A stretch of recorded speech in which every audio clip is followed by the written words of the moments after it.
এবারে কলকাতাতে কাজে গিয়ে ফ্ল্যাটের ছাদের ওপরে এক দারুণ জিনিস দেখলাম।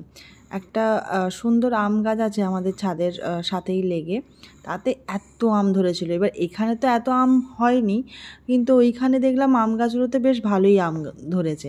এবার সেটা দেখে তো সত্যিই লোভ সামলাতে পারলামই না, লুকিয়ে লুকিয়ে গিয়ে ছাদে আমি আর ঋতু না বলে আম তুলেই ফেললাম, কারণ জানি না ওখানে দেখলে বকবে কিনা। আর আম চুরি করে খাওয়ার মজাটাই আলাদা। আর সেদিন প্রচণ্ড রোদ ছিল, গরম ছিল, তো আম একটু মাখা না করলে হয়। দেখে আমার প্রচণ্ড লোভ লাগছিলো, এখনও এডিটিং করছি, আমার জিভে জল আসছে। আর আমগুলো দেখো সাইজগুলো, আর খেতেও কিন্তু দুর্দান্ত ছিল, দারুণ স্বাদ ছিল। এবার ঋতু সামনে কী বলতো, মানে কষ্টই করতে হচ্ছে না, মানে হাতের কাছে একদম আম, এরকম টাইপের ব্যাপার। তো আমরা চটচট কটা পেয়েছি হাতের সামনে, সেটা হাতের সামনে অনেকগুলোই ছিল, আমরা অতটা তুলতে চাইনি। এবার নিয়ে এসেছি। আর তারপরে দেখতে পেলাম হঠাৎ করে যে সামনের দিকে আরেকটা গাছও আছে, সেখানেও অনেক মানে আম ধরে আছে। তো তখন মনে হলো যে আমাদের ওখানে তো এত ধরেনি, এখানে এত ধরেছে কেন।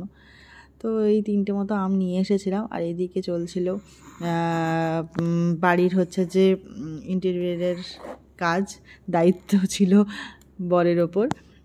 সেই অ্যাকচুয়ালি ব্যাপারটা হচ্ছে কি, মানে ফ্ল্যাটটা খুব ফাঁকা ফাঁকা লাগছিলো সবসময়। এই বাড়িটা তো পেন্টিং দেখে দেখে অভ্যস্ত, তো যতক্ষণ ওই বাড়িতে পেন্টিংটা না মানে এটা লাগানো হচ্ছিলো, ততক্ষণ যেন মনে হচ্ছিলো বাড়িটা বাড়ি না।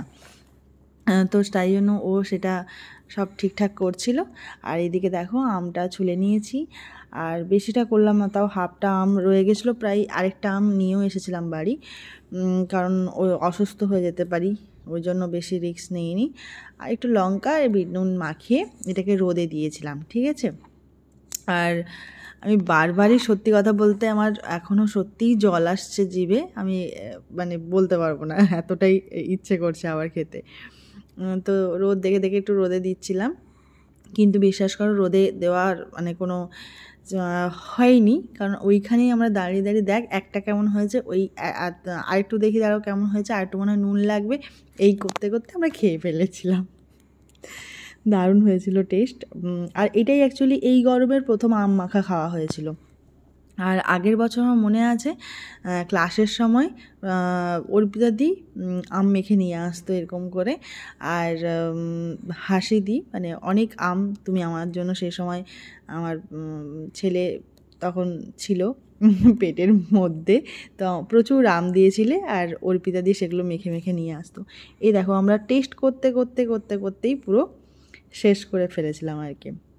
ওকে বললাম যে তুই একটু কর, কেমন হয়েছে বল, আর আমি দেখতাম যে আর একটু নুন ঠিক হয়েছে কি না, এই করতে করতেই পুরো খেয়ে ফেলেছিলাম। তো তোমরা এই গরমে কারা কারা এরকম খেয়েছো একটু জানিও, আর খেতে কেমন লাগে সেটাও জানিও।